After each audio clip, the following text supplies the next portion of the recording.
I always wanted to be one of the top players in the world for sure. So I understood what it would take for me to maintain my form in all three formats, not just one format.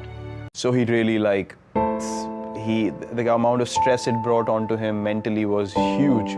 So he had a stroke, he had a clot form in his brain, and this happened around 2:30 or 3 in the morning. And we all woke up and we had no idea what to do, and he was gone by the time we woke up. And I literally saw him take his last breath in front of me. So he used to do online share trading, and that was something that became quite a big thing back then. When in 2006, then his online share trading account suddenly crashed. So one transaction went really bad, and all the transactions that he'd done before that and whatever he had accumulated sort of went down in a go. So he really the amount of stress it brought onto him mentally was huge. So he had a stroke, he had a clot form in his brain, and I was coming back from practice, and I reached the house, and then my cousin's sister was there, and I asked her where everyone is, and she's like, no, they've just gone for a regular checkup. So I asked her where they are.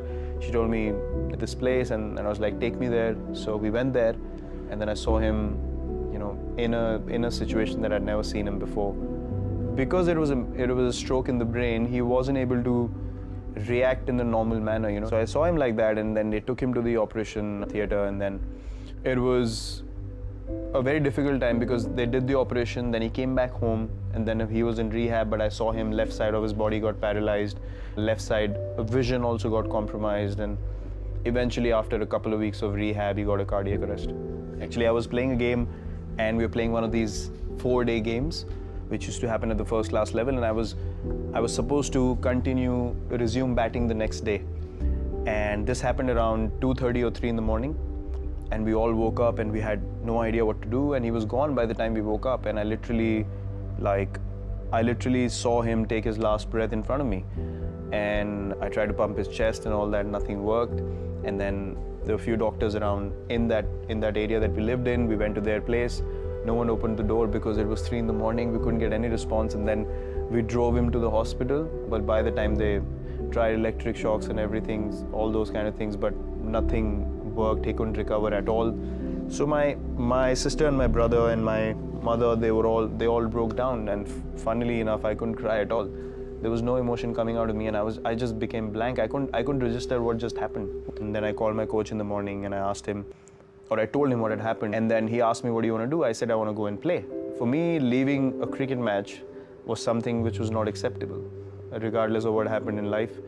Not going to a match was not an option I ever had, or I couldn't register that option in my mind.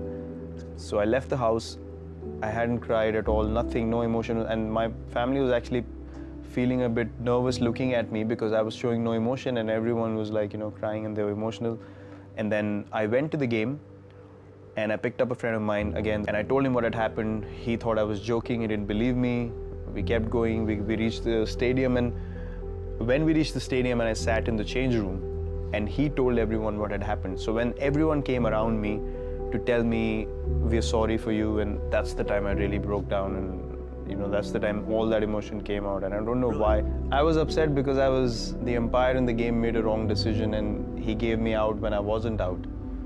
And I was upset because I couldn't be there till the end to make my team win the game.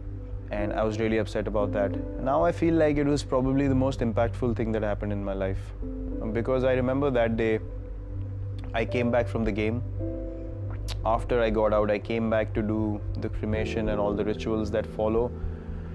And I remember telling my brother specifically that I am going to play for my country, and I am going to play this game at the highest level, and there's nothing else in life that can distract me anymore. Because it was my father's vision as well. He wanted me to, play at the highest level, and he was really, really keen on me playing at the highest level as well. So I remember making that promise to my brother, and then everything in life became second priority after that incident, and cricket was the first priority.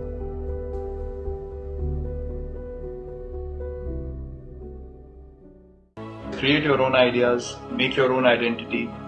You always learn from people, but never blindly follow anyone. You must always have your own character and have enough belief in that character to make a change around you in this world, and especially for the people that surrounding you at all times.